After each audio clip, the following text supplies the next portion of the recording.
bago tayo, magpunta lang tayo ng isa lang. Tapos na, eto na, iba na eh. Wala na yun noon. Bago rin ako. Hanggang mula ko isi mga friends. Sige po, ma'am. Okay, taken po. Well taken po yung suggestion. Sir, ang suggestion po. Sir.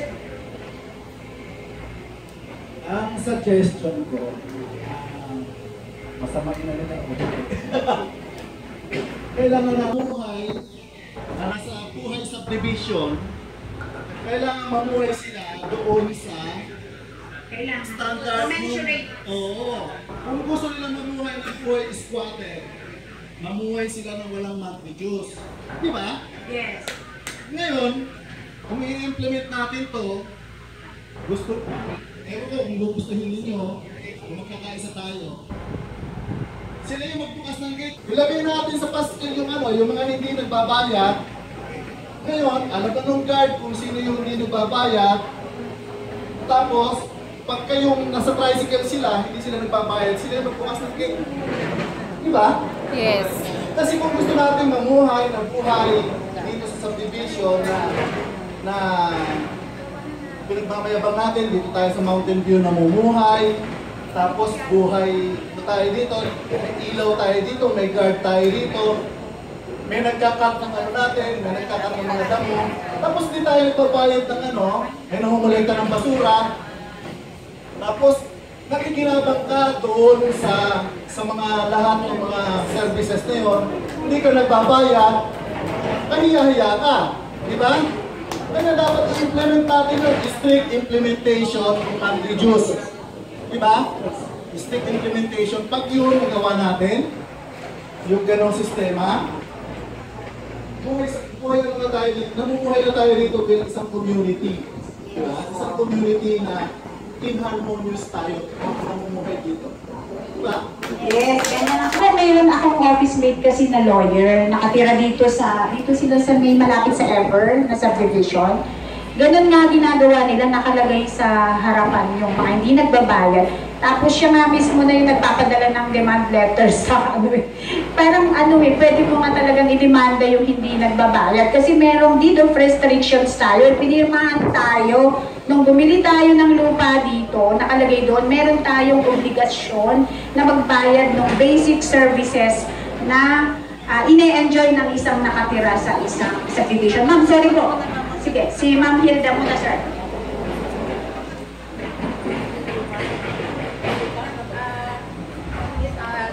Siya ang ating masipag na secretary for how many years? Palakpakan natin. Thank you po. I-share ko lang po sa inyo, no?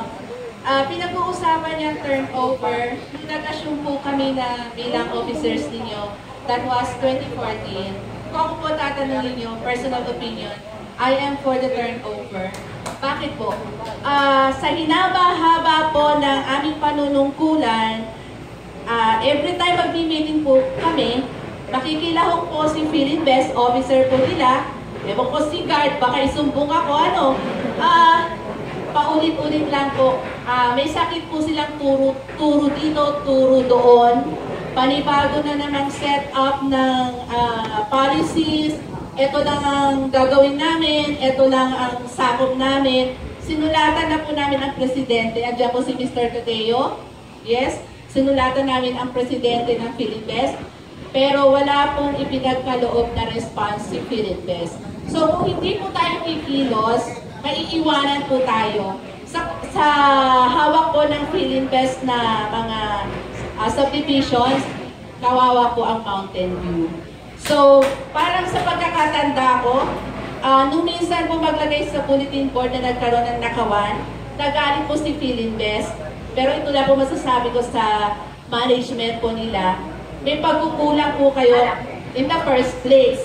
Dahil po, una, yung perimeter fence, hindi po natupad yan. Ang ating pong swimming pool, mga frogs ang nagsiswimming. And then, pati po ang cascading, actually kanila po nga yan, naningiyan nga po sila dun sa mga open spaces, pero hindi po nila na ipagkakaloob.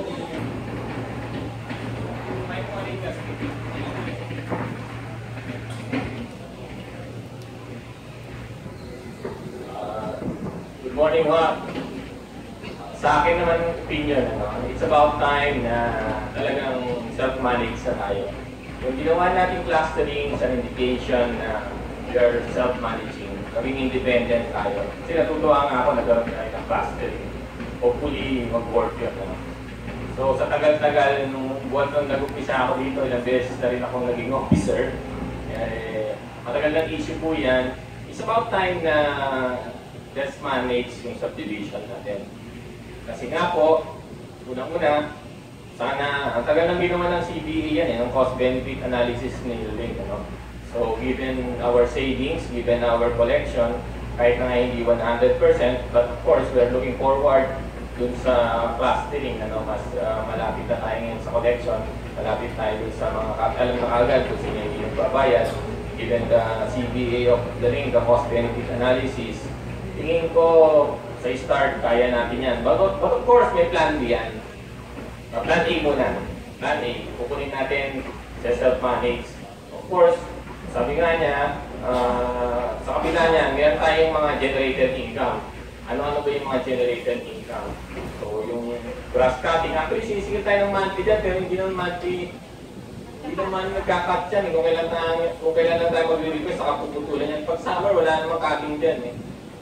So, gano'n, So, meron tayong, ano mga income natin? Meron tayong, maraming income naisip before. May mga rental ditong ilalim, magiging karoon ng grocery stores, rental nitong, hopefully, mapaganda natin itong ating clubhouse, maging rental din to.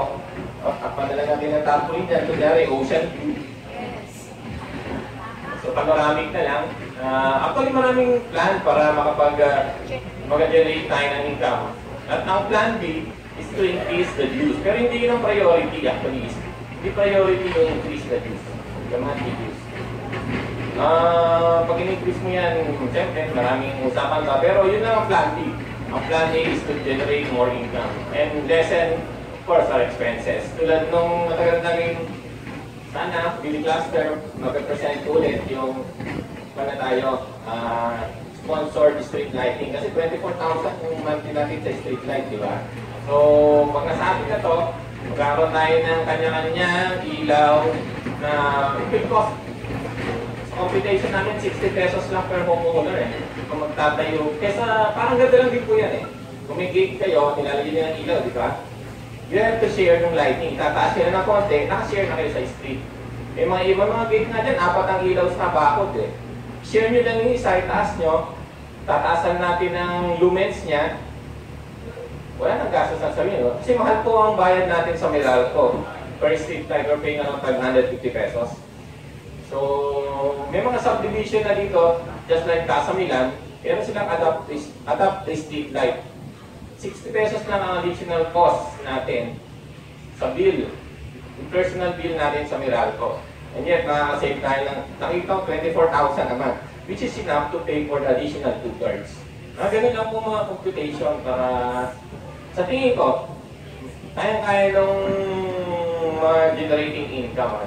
So, yun yung isang bagay na mag-focus para tayo po ay maging independent na sa filling desk.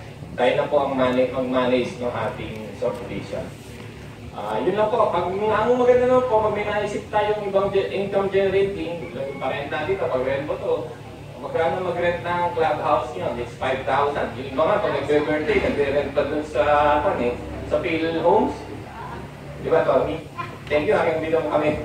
Ay, kung mapaganda natin to, we can have it rented for 3,000, 4,000, enough to pay the electricity. Kasi ngayon, ito, 3,000, nagtataka nga ako 3,000 ang consumption nito. You'll check also kung baka may nakadiretso doon or doon. Kasi given the street lighting, dapat nasa less than 1,000 lang ito. Kasi ang electric fan, pag Sunday mass naman, which mga 2 oras lang yun. So, hindi natin pwedeng pakialaman kasi hindi sa atin to. Hindi rin tayo nagbabayad. Yung nga lang, hindi na binabayaran 3 months na. So, hopefully, sana ma-turn over na sa atin itong ating subdivision at pagtulong-tulungan natin mapaganda yung ating subdivision. Salamat po.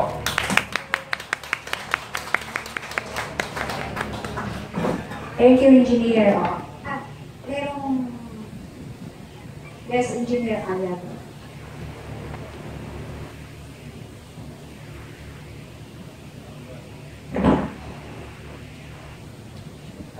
Connected, ano?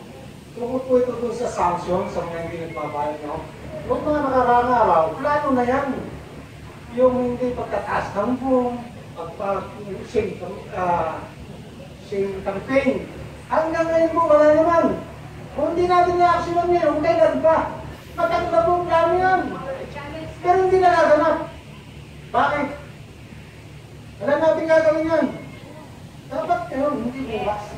Plano na natin magkaroon tayo ng set goal kung kailan natin gagawin. Kasi kung plano lang, walang nangyayari. Gawin natin. Matagal ng plano yan eh. Ganun lang po. Thank you. Narinig natin yun challenge yan sa mga bagong uupong board. Yun yung una natin gagawin, yung mga